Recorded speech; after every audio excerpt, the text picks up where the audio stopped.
This episode is brought to you by Allstate. Some people just know they could save hundreds on car insurance by checking Allstate first, like to check the date of the big game first before you accidentally buy tickets on your 20th wedding anniversary and have to spend the next 20 years of your marriage making up for it. Yeah, checking first is smart. So check Allstate first for a quote that could save you hundreds. You're in good hands with Allstate. Savings vary. Terms apply. Allstate Fire and Casualty Insurance Company and Affiliates. Northbrook, Illinois.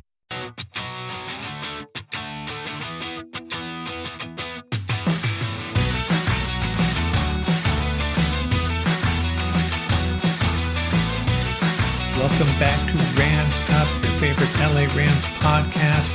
We are part of the Fans First Sports Network. You can follow us on our YouTube channel as well at LA Rams Up. I'm your host, Mark. I'll be joined occasionally by my football gurus, Paul and Ian.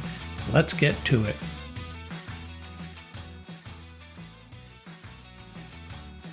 Hey, what's going on, Ram fans? I have my Week 18 Rams Up Straight Up picks. It's a difficult week, some of these games, almost like picking preseason games, but I'll give it a shot. Been on a pretty good roll, so I'll try to keep it going. Have my head-to-head victory over Pete Prisco pretty much sealed up.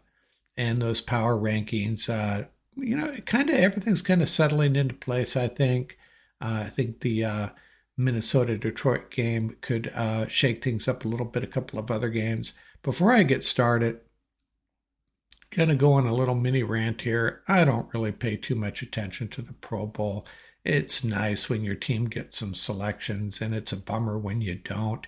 And I've kind of complained over the years how top-notch teams, the elite teams, just get way too many selections. It happens over and over again.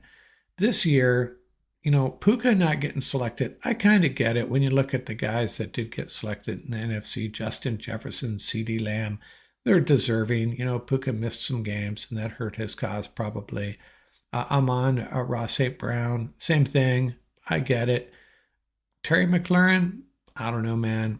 I don't get that one. And again, I'm not going to get too spun up about it, but I think if you asked, 16 NFC general managers who they'd rather have, you know what the answer is going to be. Now, Kyren Williams, a bit of a different deal here. I thought he was starting to get respect. It really did. Seemed that way anyways, but when it comes to the Pro Bowl, I guess not. Now, Barkley, no one's going to argue with him. He might be the best player in the league right now. Gibbs from the Lions, okay. Josh Jacobs over Kyren Williams, no, I'm not feeling that either. But again, I'm just going to leave it at that. Hey, maybe we shouldn't be awarding a slot to a fullback and maybe expand it to 4 running backs instead. Kyle Juszczyk is in the Pro Bowl. Kyren Williams is not. Let that settle in for a minute. Enough of that nonsense. Let's get to my Rams Up Straight Up picks, and we will follow that with my power rankings. Last week, pretty good week. I went 14-2. Pete Prisco went 12-4. So I have opened up a 12-pick lead over him. 175 correct, 81 wrong. That's a 68% correct rate. Pete 4 percentage points behind me with 163 correct and 93 wrong. We both got the Colts, Giants, and Saints, Raiders games wrong. The other two we disagreed upon. Both went my way. I had the Vikings over the Packers and the Lions over the 49ers. Now, Week 18 can be one of the dicier weeks to pick. It's just really difficult. Some teams are all in. Other teams resting guys ready for their playoff run. And still other teams possibly checked out entirely. And these Saturday games are a perfect example of that. Browns at the Ravens. The Ravens favored by 17.5. That's right, 17.5 points. And why might you ask? Well, they need a win here on the first Saturday game to secure the AFC North for sure, because the game after that is the Bengals Steelers. If the Ravens were to lose and then the Steelers were to beat the Bengals in the late Saturday game, the Steelers would be the AFC North champions. So the Ravens definitely have something to play for. not knowing the result of that Bengals-Steelers game quite yet, obviously. Now, the Bengals-Steelers are 1.5-point underdogs to the Bengals. They're in for sure.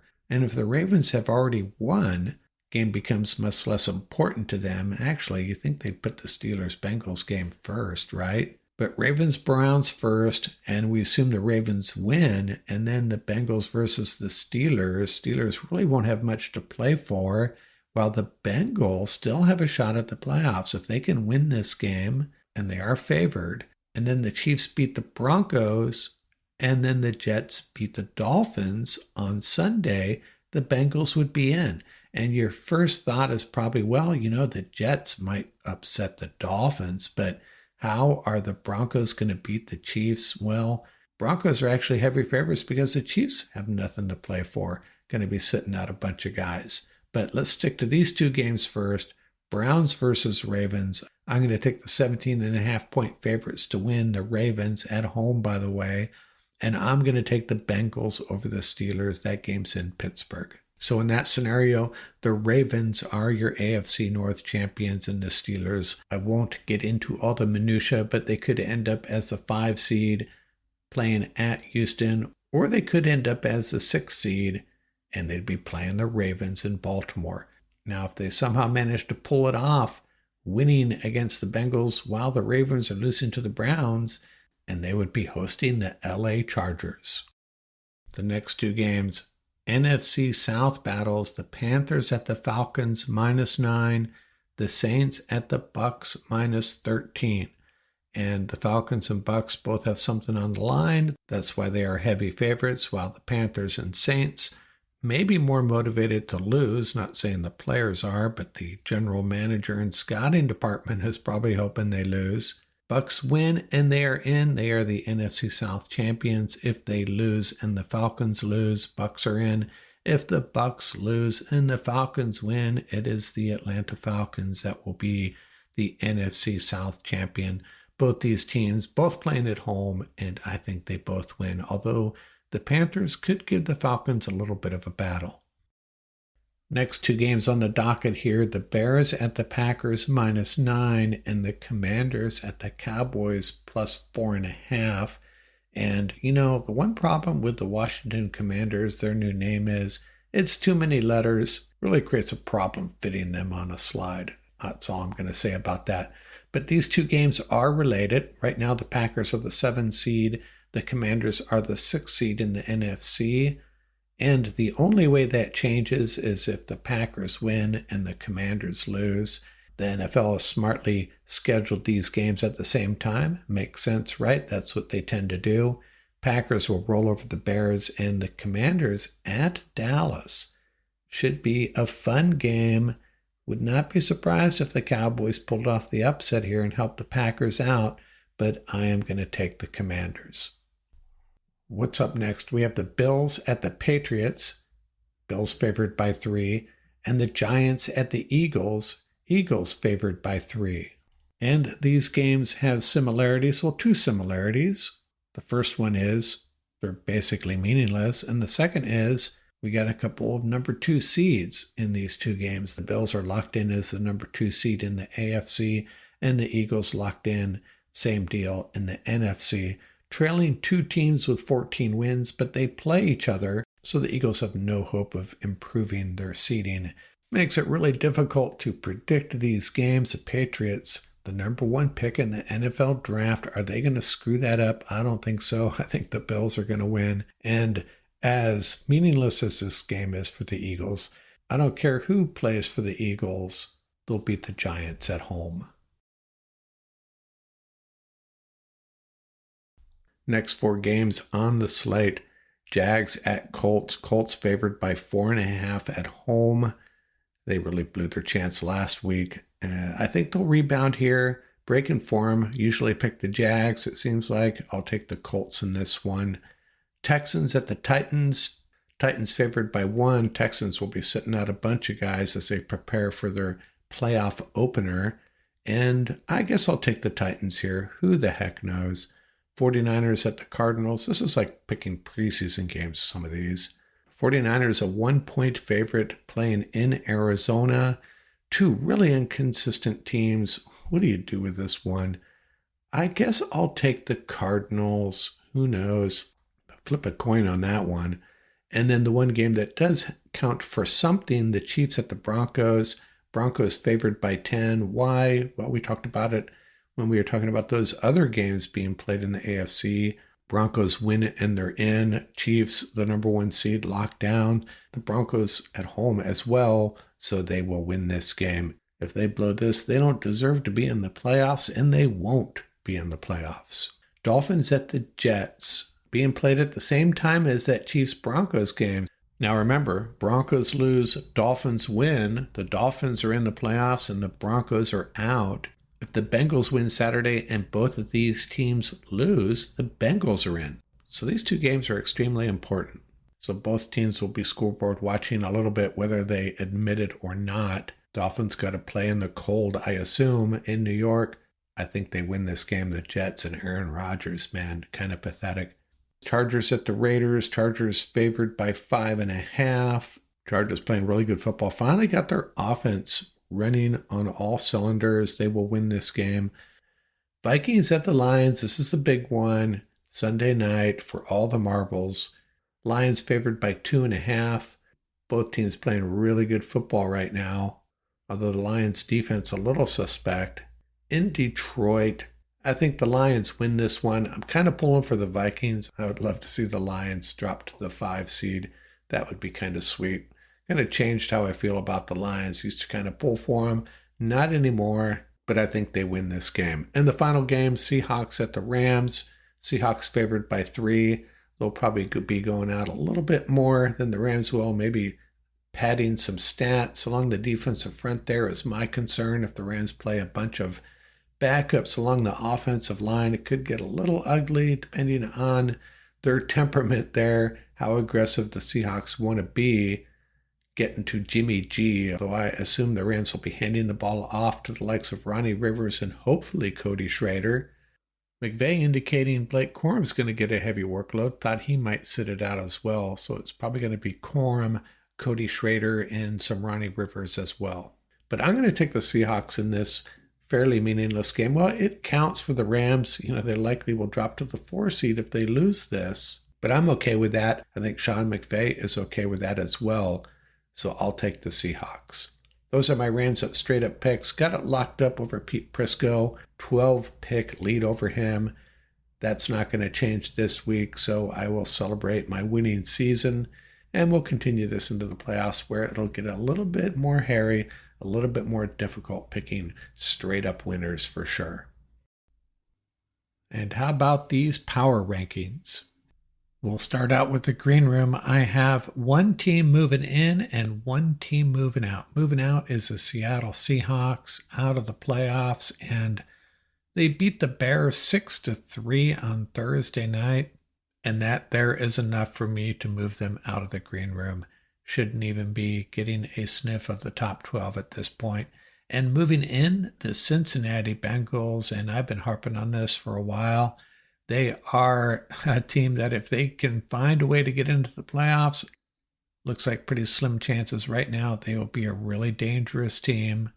Took care of the Broncos to give themselves a chance, but now they need a little bit of help. But they are my new team in the green room. And two teams sticking in the green room from last time. The Bucs, really tempted to move them up, bump someone else out of the top 12. I'm not trying to disrespect the Bucs. They are probably my number 13 team, and you could make a strong argument for elevating them into the top 12 for sure. And the Texans, I think that's where they belong right now in the green room. And not a lot of changes in the top 12. I'll have two cases where I flipped teams, and the Broncos are not one of them. They are my number 12 team. And, I heard on the radio this morning that the Broncos are one of those teams that are going to get into the playoffs, likely anyways. And that's going to be about it. Maybe they win a game. They may have Super Bowl aspirations, but I don't think it's in the cards for them just yet. Good football team, though. They remain my number 12 team. My number 11 team, the Commanders. It took them overtime to beat the Falcons at home. So not entirely impressed. on their way to the playoffs, though. And my number 10 team, the Steelers, another team that, they're a playoff team, obviously. Are they a Super Bowl team? I don't think so. I still think the Bengals would be a more dangerous team if they got into the playoffs than the Steelers. But they are my number 10 team. Got to give them credit for what they've accomplished. And my number 9 team, and this is one of my flip teams, I dropped our Rams from number 8 to number 9. Hey, I wasn't impressed with our offense, and you know what? Probably should have lost that game to the Cardinals. Got very fortunate at the end there. And if not for that ball bouncing off a helmet into the air and Ahkello Witherspoon making that incredible grab, the Rams would be playing for their lives against Seattle probably late Sunday. And who'd they flip with? Well, I bumped the Chargers over the Rams. Just the opposite of what's happening with the Rams. The Chargers offense is full throttle. They played defense for the first half of the year, and now their offense is getting it together, starting to look like a dangerous team. Now, are they a team that could win the Super Bowl or even get to the Super Bowl? Probably not. My number 7 team, the Packers, and this is another flip I did. They moved from number 6 to number 7. Not a very good outing against the Vikings. And as someone else said, their lack of a true number 1 receiver may be hurting them come playoff time. Still a very good football team. This is one team I don't really want to see come to SoFi in the playoffs, though. Not necessarily because they're a great football team, but I just find that Packer Nation a little annoying coming into SoFi Stadium. You Packer fans that live in LA and have grown up in LA, what are you doing? You got to be rooting for the Rams at this point. And the team that jumped over them, the Ravens, moved from number 7 to number 6. They are on a roll. And, these last 6 teams are the teams, or the top 6 teams, I should say, are the teams that are serious Super Bowl threats, in my opinion. And the next team is the Eagles. I've seen them rated as high as number 1, but I still have some issues with the Eagles. Their quarterback, when he's on, he is electric, but can he win with his arm? Not convinced. And my number 4 team, the Vikings, they just demolished the Packers, and the Sunday night game against the Lions is going to be epic. They started out on fire early in the year. Eventually, I had them at number 1. Then the Rams beat them. They went on a little bit of a swoon there, but they are back, my number 4 team. And number 3, the Detroit Lions. And I have a feeling this may change after Sunday night. Their defense really battered, playing poorly, giving up a lot of points over the last few weeks. And we'll see if the Vikings can take advantage of it. But until they do, giving the Lions a nod over the Vikings. And my number 2 team, the Buffalo Bills. Josh Allen, the real difference maker here. They're a team that can beat the Chiefs. If they were playing each other right now in Kansas City, I'd probably take the Bills. But I still have the Chiefs as my number 1 team, the number 1 seed in the AFC, the best record in the NFL. That Patrick Mahomes factor, right? But giving them credit where credit is due, do I think they're going to win the Super Bowl this year? I do not, but I'm still giving them my number 1 ranking at this time. That's my Week 18 Power Rankings. We'll do one more edition of this right before the playoffs. I think that Lions-Vikings game may shake things up here a little bit.